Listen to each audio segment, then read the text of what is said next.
Supercell just nerfed the strongest defense in the game and buffed the troops that you forgot existed. Today we've got a huge emergency balance update that just dropped into Clash of Clans, and trust me, this one's going to change up the entire meta. We're talking about defense nerfs, troop buffs, equipment upgrades, and pet improvements. Also major changes to league modifiers. Supercell said that they've been listening to community feedback, and this update proves it. So let's break down everything you need to know, fast and clear with my honest thoughts along the way. There have been huge defensive nerfs that make bases so much weaker. Supercell is dialing back several defenses that were dominating Town Hall 17 and 18. So let's start with the big one, Ricochet Cannons. This thing has been melting armies, so it's getting nerfed pretty hard. Ricochet damage reduced, so the second target now takes 70% damage instead of 100%. The bounce radius is also reduced from 4.5 tiles to 3.5 tiles. Overall, a 30% damage nerf and a 22% radius nerf. A big step forward, reducing oppressive splash damage. The multi-archer tower, attack speed slowed from 500 milliseconds to 600 milliseconds. That's a 20%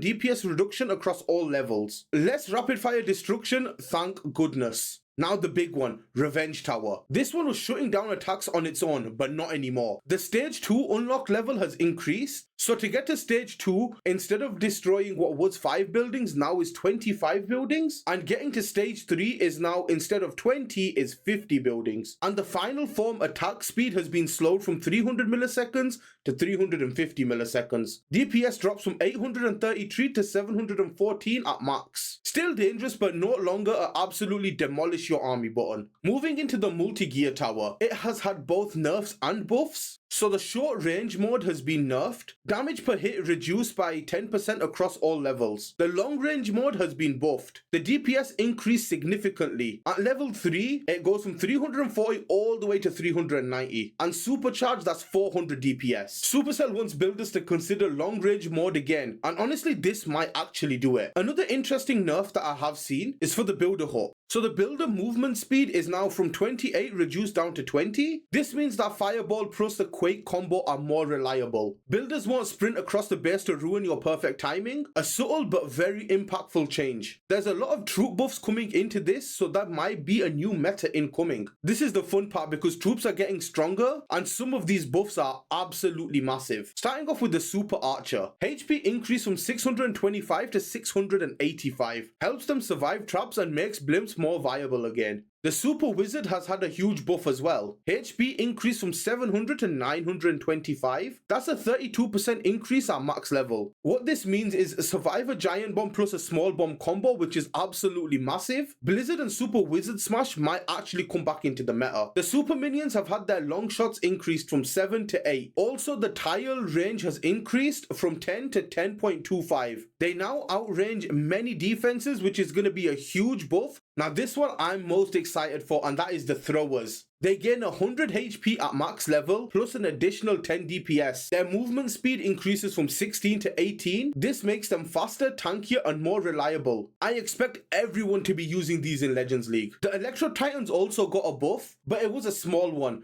300 HP at max level, but everything helps in high damage environments. The Meteor Golems are finally getting another nerf, and this one's absolutely huge. Because Meteor Golems were dominating the meta, and Supercell finally pulled the plug. Their HP reduced from 19,000 to 16,000. DPS reduced from 5,500 to 4,500. That's roughly a 15% nerf across the board. But don't panic too much, as modifiers will soften the blow a little bit. We also had a buff to the Poison Lizard. His HP has increased across all levels. So now his max HP has gone from 1,950 to 2,300, which may be a sturdier option for queen chargers and defensive utility. We also saw a lot of buffs when it came to the equipment, which is absolutely amazing. The Noble Iron, which is for the Minion Prince, has increased the long shot range. So now instead of 7, it has a 10 long shot count. The passive attack speed buff to 18%. This is a massive upgrade, and it might finally make the Minion Prince viable in more comps. The Giant Gauntlet also received a big buff. Damage reduction increased to 60% at max. The ability duration went from 17 to 19 seconds. This is basically a partial revert of the old nerf. the king honestly becomes a tanking monster again. We also saw kind of an indirect change to the action figure of the queen, so now the warden is less likely to follow the giant from this equipment, which could be amazing and would help prevent awkward pathing issues later for the Grand Warden. Now let's get into these league modifiers which will have a huge impact. Supercell wants Legends Electro 32 and Electro 33 to feel fairer and less punishing. So let's look at Legends League to start off with. Defense damage boost has been nerfed from 20% to 15%, defending hero boost from 20 to 15% also, and the attacking hero penalty has been now reduced from 10% to 5%, and this is a huge and major quality of life improvement. For Electro 33, the defense boost has reduced from 14% to 10%, the defending heroes from 14 to 10 also, and attacking hero penalty has been completely removed. For Electro 32, the defensive boost has been reduced from 7 to 5%, and same with the defending heroes, and there's no hero penalty either on this anymore.